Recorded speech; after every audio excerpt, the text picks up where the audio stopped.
અચાનક એવું થયું કે હું જાઉં છું ધોડીને એમ્બ્યુલન્સ બોલાવવા.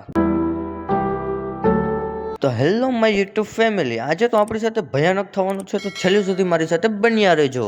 તો ચલિए शुरू करते हैं. મેં મારા બધા કામ કરી લીધા પછી આપણને અવાજ આવતો તો કુકરની સીટીનો, તો આપણે આવી ગયા છીએ કુકરને બંધ કરવા માટે. ગાઈસ આમ જોવો કેટલી વરાળ ફેંકે. હું એ વિચારું છું કે આ ડ્રમને બહાર કેમ કાઢવો મારે. કોઈ નહીં, તમારો ભાઈ છે ખતરો કે ખિલાડી, તો હું જ હવે કાઢીશ મારા હાથેથી. અરે ખતરનાક લોકો. ડ્રમને લઈ જઈએ આપણે જ્યાં ડ્રેસિંગ કરવાનું. ડ્રેસિંગ કર્યા પછી હું ગયો તો છાનામુનો મેડમની ચેમ્બરમાં. સારું એને કઈ ખબર નથી પડી હજી સુધી. મેં ધીમે ધીમે એનો ફોન લઈ લીધો. ચાલે તું. મેડમ કયો ફોન વાપરે ખબર તમને? હું જ કહી દઉં, સેમસંગ નો વાપરે હો, અને ઈ પણ ફ્લિપ થાય એવો. લગભગ 1 લાખ નો તો હશે. ફાઇનલી મેડમ ગોતતા ગોતતા આવી ગયા મારી પાસે. એ મને શું કહે છે ખબર તમને? मैं नहीं बताऊंगा. એ એમ કહે છે કે તું જ આવ્યો હતો ને મારો ફોન છાનો મુનો ચોરી કરવા માટે? મેડમે હાર માનીને શું કીધું ખબર? તારો પછી વારો, પેલા આપણે રાઉન્ડ લઈ લઈએ. જી, તો અમે પેલા પેશન્ટની કસરત ચાલુ જ કરી હતી. ત્યાં અમને બધાનો અવાજ આવ્યો તો કોકના ફોનની રિંગટોંગનો. ગાઈસ ઈ મેડમનો જ ફોન હતો. આપણે સાયલેન્ટ કરતા ભૂલી ગયા હતા યાર. ચાલે તું. સોરી.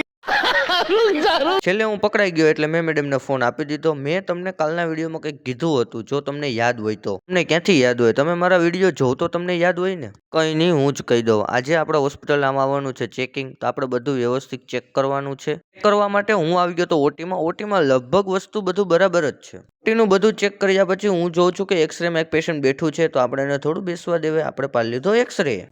તે પછી ઉડતું આપણું એક જૂનું પેશન્ટ આવી ગયું તો તેમના કાઢવાના હતા સળિયા. તેમાં તો તમારો ભાઈ ચેમ્પિયન છે.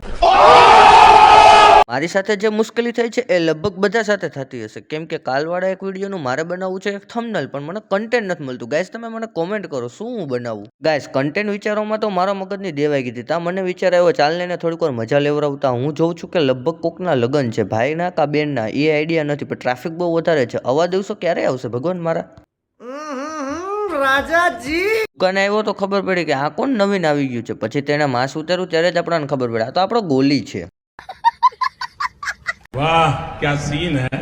ગાઈસ હવે મારાથી રહેવાતું નથી. હવે મને તો લાગી છે ભૂખ. હો ભાઈ, જો આ બધો ટ્રાફિક મારે ચાલીને પાર કરવો પડ્યો, કેમ કે મારે જવું હતું ટિફિન લેવા માટે. દુકાને મળી ગયો આપણો ભાઈ બન. એની પાસે તો 500 વાળી નોટ હતી. હા, બાકી રૂપિયાવાળો થઈ ગયો ભાઈ આપણો. बहुत पैसा है अपने पास.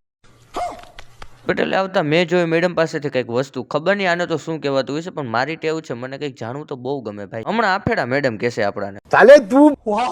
ખાવાનું તો મમ્મીએ સરસ બનાવ્યું છે, પણ ગાઈસ આપણે તો રોવું પડશે, કેમ કે મારા મોઢામાં પડી છે ચાંદી. હવે હું આ ખાઈશ તો મને બરિતરાવું પડે. એટલે ચાંદી પડી, પણ ખાધા વગર તો હાલશે નહીં. क्या बात कर रहे हैं. મમ્મીને મને યાદ આવ્યું રિપોર્ટે કરવાનો છે, અને ટાઈમ તો જુઓ. ગાઈસ તો આપણે રિપોર્ટ કરી લીધો છે. હવે આપણે જશું ઓટીમાં, પણ ચપ્પલ મને નથી મળતા. હા, ચપ્પલ મળી ગયા. હવે આપણે જશું ઓટીમાં. ગાઈસ ઓટીમાં તો અમે બધા ખુશ હતા, પણ ખબર નહીં અચાનક શું થયું. જ્યારે પેશન્ટને શિફ્ટ કરવાનો વારો આવ્યો ત્યારે અચાનક જ તે પેશન્ટ સિરિયસ કન્ડિશનમાં આવી ગયું. તે પછી અમે તેમને ઓક્સિજન ઉપર રાખ્યા, થોડા ઘણા ઇન્જેક્શનો દ્વારા તેને જગાડ્યા, પણ તે જાગ્યા નહીં. તે પછી બહારથી ડોક્ટરો બોલાવ્યા. અત્યારે હું એમ્બ્યુલન્સ માટે જાઉં છું.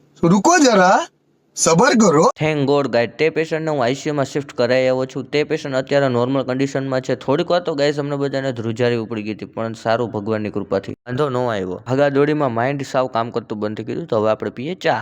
પેશન્ટ સ્ટેબલ થઈ ગયું છે, તો એની ખુશીમાં આપણે જઈએ છીએ નાસ્તો લેવા માટે. ગાઈસ તમને એવી ક્લિપો તો હું ન બતાવી શકું, પણ હા હું તમને બોલીને કહી શકું. તમે થોડા ઘણું ઇમેજિન કરજો કે કેવી હાલત થઈ હશે અમારી. ગાઈસ હું બધો ટ્રાફિક પાર કરીને આવ્યો તો ભાઈ પાસે નાસ્તો લેવા માટે, પણ જોઉં છું કે અહીંયા પણ ફૂલ ટ્રાફિક છે. હવે ગાઈસ આપણો વારો ક્યારે આવશે? અને આ બધું જોઈને તો મને વધારે ભૂખ લાગે યાર. હું કાંઈક વસ્તુ લેવા જાઉં ને એટલે મારી સાથે કાંડ જ થતો હોય. હું હજી નાસ્તો લેતો હતો ને તાઈ ભાઈ મારા ઉપર બટર ઢોર નાખ્યું. હવે આ કોણ સાફ કરશે? हे भगवान तेरी लीला अपरंपार है. મિત્રો હવે હું મારા વ્લોગને કરું છું અહીંયા પૂરો. અવાજ વિડીયો જોવા માટે મને સબસ્ક્રાઇબ કરવાનું ન ભૂલતા. તો મળીએ આપણે પાછા કાલે. Bye bye Tata.